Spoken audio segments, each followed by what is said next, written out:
The Congress Manifesto is in a lot of controversy, and the Congress Manifesto has evoked some very strong reactions coming in from the BJP. And the man who was in charge of the 2004 winning slogan of Congress ka haath aam aadmi ke saath, and now the Congress's slogan is Congress ka haath badlenge halat, Mr. Jairam Ramesh. Thank you so much for speaking to CNN News 18. Jairam, I'm just going to focus now because of the latest controversy, and hear me out. According to the BJP and the Prime Minister, your manifesto is speaking the language of the Muslim League. Let me ask the Prime Minister. Shyama Prasad Mukherjee, founder of the Bharatiya Janata Sangh, was in league with the Muslim League. He was part of a coalition government in Bengal in the early 1940s with the Muslim League. The Hindu Mahasabha of Shyama Prasad Mukherjee, the founder of the Janata Sangh, was in league with the Muslim League in Sindh and Northwest Frontier. It was Mr. L.K. Advani and Mr. Jaswant Singh, leaders of the BJP, who went to Pakistan and eulogized the leader of the Muslim League, one of the men responsible for the partition of India, Muhammad Ali Jinnah. It was not the Congress party which was in bed with the Muslim League, it was the founder of the Bharatiya Janata Sangh. And what is this language of the Prime Minister? A desperate Prime Minister, unable to find any substantive points to make. He is talking of Tushtikaran. He is giving farmers MSP, legal guarantee, Tushtikaran. He is giving 1 lakh to a woman of every poor household, Tushtikaran. Is filling 30 lakh government vacancies, Tushtikaran. But when you talk about giving special rights to the minorities, let me explain. What have we said on the minorities? We will ensure that the constitutional rights of each and every citizen of India, including the minorities, which is enshrined in the Constitution of Baba Sahib Ambedkar, is fulfilled. And this is the reason for the Charso Par. First he gets Bibek Debroy to speak, then he gets Anant Hegde to speak, then he gets Jyoti Mirda to speak. He doesn't have the courage to speak. He wants to replace this Constitution of India, of which the pillars are, one of the pillars is secularism, the other pillar is social justice. There are other pillars as well. And deeply uncomfortable with this Baba Sahib Ambedkar's constitution, he's thinking of a new constitution. No, as a political party, anyone can set a target, right? I mean, who's stopping you? But the real reason for the target is to rewrite the constitution. I mean, is this a language that behooves the Prime Minister? Can't he find anything substantive to talk about? We have given 25 guarantees. We have a Panch Nyay program. What is Tushtikaran about these guarantees? Okay, so what is Tushtikaran about this? Let me just talk about the caste census thing. I mean, this is completely... No, hear me out on the caste census. This Prime Minister every day discovers new depths to plumb for dishonesty, for hypocrisy, and for lying. Okay. Jairam, you mentioned the caste census. This is something which Rahul Gandhi feels very strongly about. Rajiv Gandhi had talked about in India, which is bereft of caste, creed, religion, differences and that. India 21st century. Yeah, but 21st century, you're suddenly talking about the OBCs and the caste. Aren't you also doing politics over it? We had a caste census in 2011. Please brush up your history. Mr. Narendra Modi's own colleague in Bihar has carried out a caste census. Is he against Nitish Kumar's caste census? Tell me. In 2011. No, but why are you remembering the caste census just ahead of the Lok Sabha elections is what the BJP is asking. We've been saying for the last 3 years. Socio-economic. I was the rural development minister when we carried out the socio-economic caste census. 25 crore households, socio-economic data and caste data was collected from these households. Isn't caste the basis of affirmative action in our country? Don't we have reservations for scheduled castes? Don't we have reservations? But you're talking about breaching the 50% cap. 1 minute. Don't we have reservations for OBCs? If we are breaching the 50% cap, is Mr. Narendra Modi against the 69% in Tamil Nadu? Let him come out openly and say that I am against in the Tamil Nadu 69% law is in the 9th schedule. Is he against that? Does he want to reduce 69% to 50%? I mean, you see, the Prime Minister is desperate. He knows he is not going to get a majority. And therefore, he is manufacturing, he knows only one game. He knows only one strategy, that is to polarize. And to somehow twist and distort the debate to communal issues. And that's what he's trying to do. But you get an SDPI support in Wayanad. No. SDPI has got nothing to do with our manifesto, yeah. No, I'm talking also about the example that... You asked me about the manifesto. I'm replying to the manifesto. You can have genuine differences of opinion on the manifesto. Many of my friends have genuine differences. I respect those differences. I'm willing to debate those differences. But to say that this manifesto is an agenda for Tushtikaran, as he uses, and he says that this bears the imprint of the Muslim League, I mean, this is extraordinary for a man whose guru was in bed with the Muslim League for years, and whose mentors, Advani and Mr. Jaswant Singh, went to Pakistan and eulogized the leader of the Muslim League. And for him to turn around and say that the Congress party has the imprint of the All India Muslim League, I mean, this is extraordinary for this even for this Prime Minister, as I said, who's pathologically, he's just incapable of speaking the truth. Okay. Now we're going to shift to another point which is there in the manifesto, where you talk about the China issue, right? And Rahul Gandhi and you and all of you have been very critical of the government's China policy. But just recently, the Prime Minister had said that ghar mein ghus ke marunga, something which the Defence Minister also told our channel about that this is exactly the way our foreign policy works. We are robust. Congress has been on the back foot because no. Hear me out. On the Balakot airstrike, some of your leaders questioned it. We are not on the back foot. Nationalism, you are always on the back foot. Why isn't the media asking the Prime Minister? Why did he give a clean chit to China on the 19th of June 2020? This was not a private clean chit. He said it on television. He gave a public clean chit to the Chinese. And that was a direct consequence. The direct result of that was our negotiating position with China has been considerably weakened. He has not said one word on China. And in the last 3 years, we've had a record trade deficit with China, with continuing imports from China.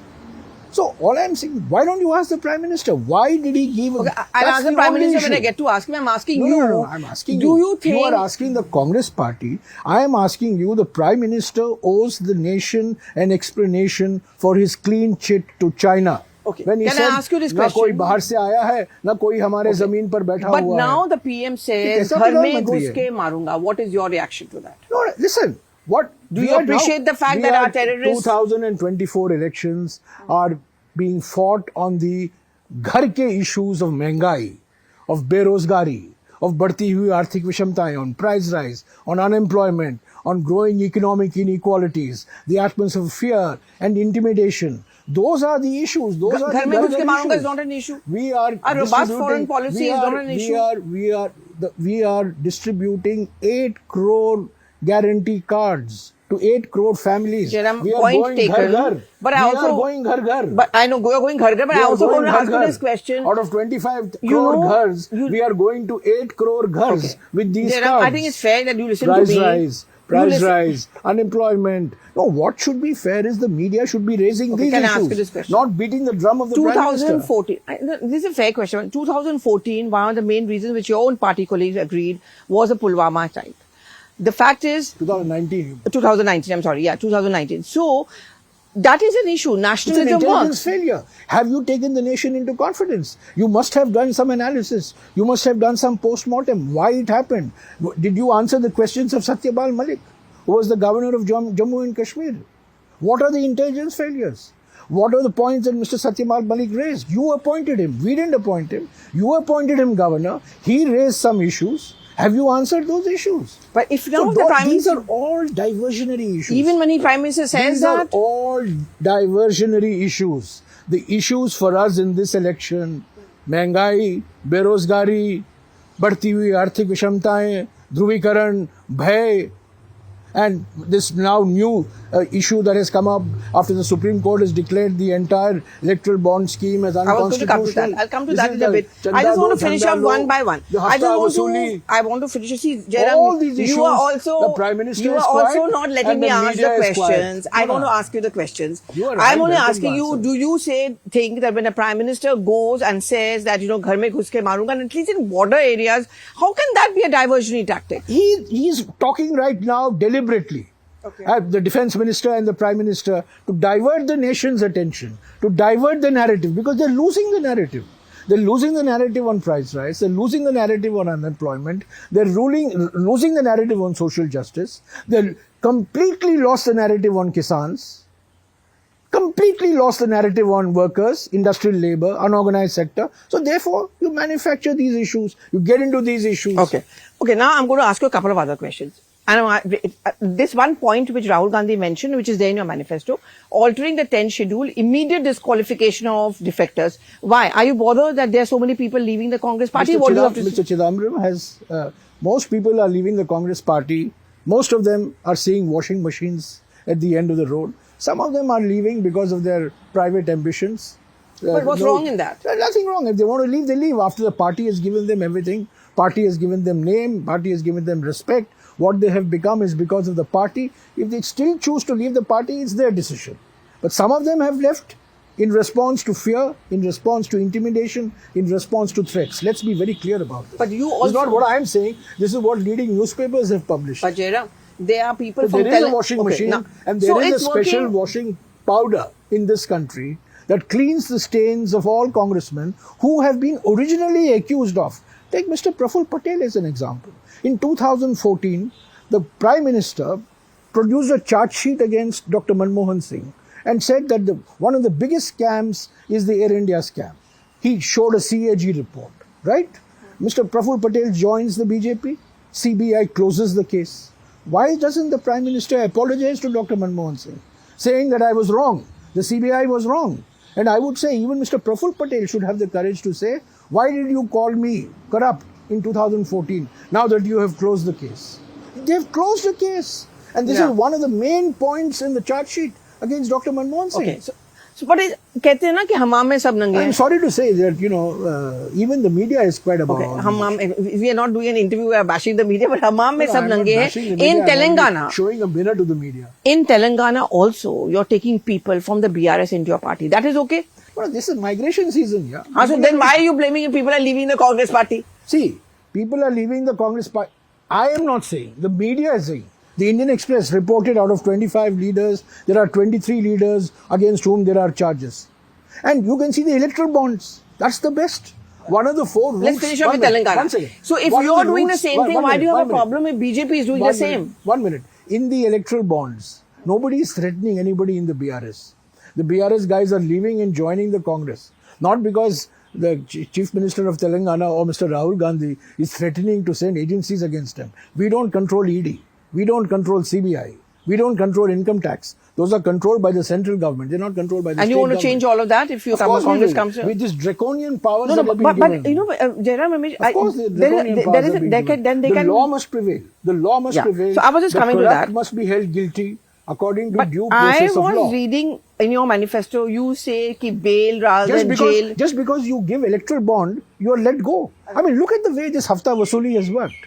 Look at the way the companies, we have put out the list of companies. You start ED raids against them. You get CBI raids against them. You put income tax investigation against them. They buy the electoral bond and suddenly they become free of income tax, CBI and the ED. Isn't that the use of instruments? Now, Jairam, can I ask you this question? You say bail rather than jail. The other perception which the BJP is building a counter to it, and you're always supporting people who are corrupt. In Ramlila Maidan, when all of you were holding hands, it was actually a conglomeration of corrupt people. How will you find Should I name the number of corrupt people in the BJP? मैं लोगों की बात कर रही हूँ, the perception of the people. The biggest issue with Supreme Court. No other institution, none other than the Supreme Court has said the electoral bond issue is not just illegal, but it's unconstitutional. And we have documented how by buying electoral bonds worth 4,000 crores, companies have got 4 lakh crores worth of contracts. It's all available in the public domain. Hafta Vasuli, shell companies. Then there have been BJP MPs who have got contracts and they have bought electoral bonds. BJP MPs they have come in the newspapers. You spoke about people leaving the party, and this is the last question I'm going to ask on this before I move on. Gaurav Vallabh goes. He says, I'm very uncomfortable with the Sanatan Dharma. I am not going And he says, I don't like the wealth creators being attacked. What do you have to say to that? I am not going to speak on any individual. But the point he raised. But all I am, it's a completely bogus point. That's all I will say. Even when he says that needless attack on wealth creators. Even the point he says on wealth creators. I am not speaking on any individual. I am not going to stoop to that level. I am not going to speak on any individual, but individuals say a lot of things when they leave in order to improve their acceptance level. Number badhana hai na BJP mein. Okay. Now let's talk about a couple of other things. First of all, let's come back to Rahul Gandhi. Why are you not projecting him as a PM face? Because virtually he seems to be taking all the decisions. This is not a beauty contest. This is a contest between parties. It's a contest between ideologies. It's a contest of competing manifestos, between poll symbols, between party agendas, party platforms, party programs, party policies. Our elections, let me hasten to remind you, is not an American-style beauty contest. It's not between individuals. No, it will be Modi versus whom? No, it's not. You are making it Modi versus whom. For us, it is BJP versus the NDA alliance. It's BJP versus Congress in many states. But there is clarity that in case the NDA wins, who's going to become the PM here? There's no clarity. Where was the clarity? Did the BJP project a CM face in Rajasthan? Did they project a CM face in Madhya Pradesh? Did they project a CM face in Chhattisgarh? I mean, listen, we are not a individual-centric democracy.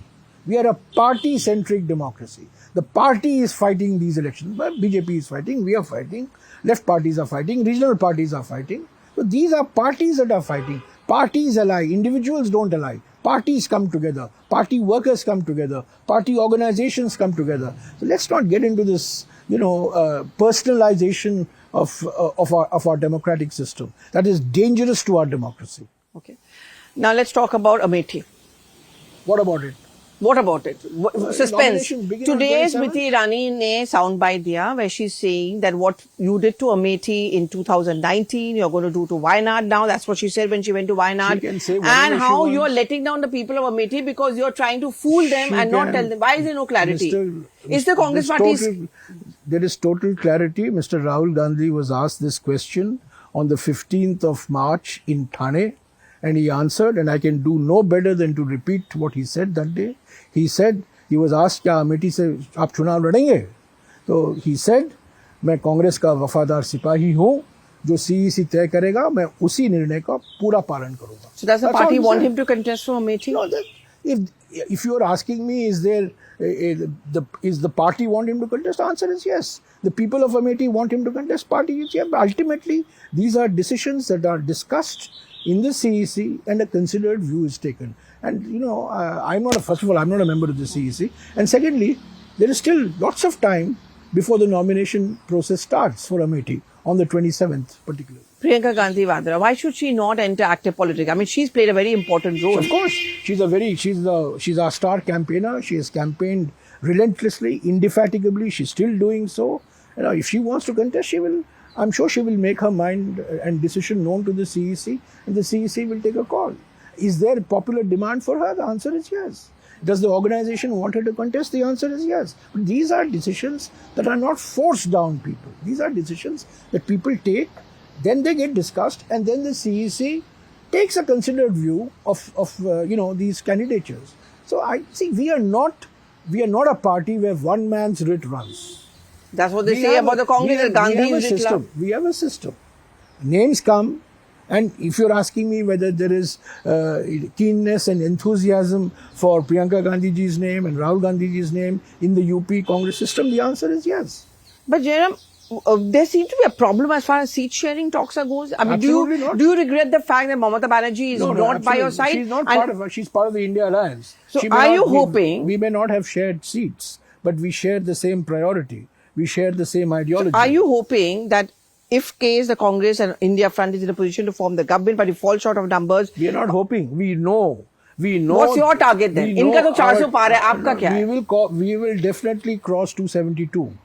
And we'll have a clear and convincing majority. I'm speaking from experience of 2003. When we were wiped out in Chhattisgarh, we were wiped out in Rajasthan, we were wiped out in Madhya Pradesh.